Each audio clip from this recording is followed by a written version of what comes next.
DARRYL and I lived alone, but with one wall thin as a foil catering lid separating our two units, we lived together.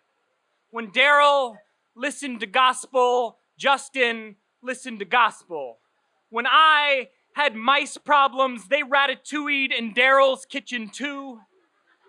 When I read in bed on Sunday, I could hear my neighbor calling relatives or cursing out the saints' opponents from the other side.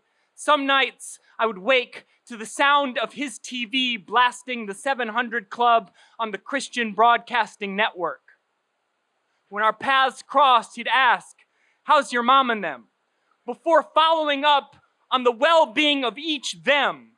Some days he would promise to bring me something from work. Do you like smothered pork chops? Banana pudding?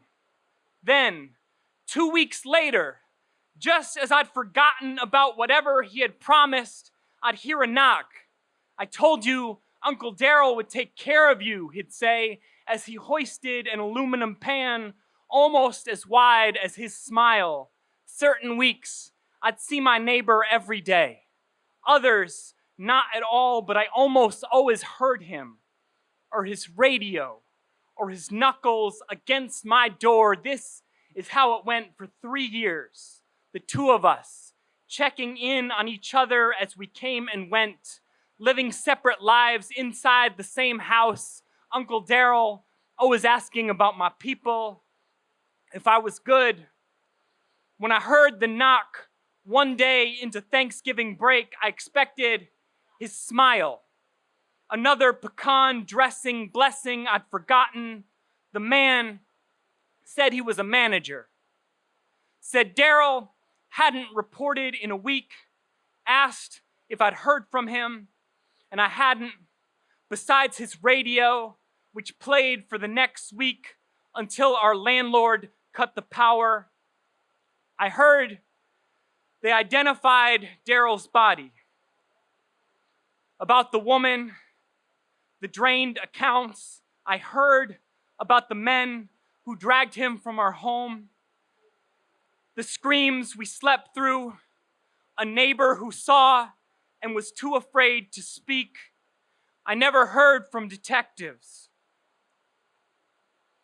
At the banquet hall, I eat Langenstein's shrimp pasta, hold my partner's hand, and tap my black loafer against the linoleum tile. Pastor Larry invites family and friends to share stories. I am silent, but hear my memories in the offerings of others. Tales of how DARRYL would ask about each of your loved ones, even folks he'd inquired about earlier in the same conversation. We could still hear him. "How's your mom? How's your dad?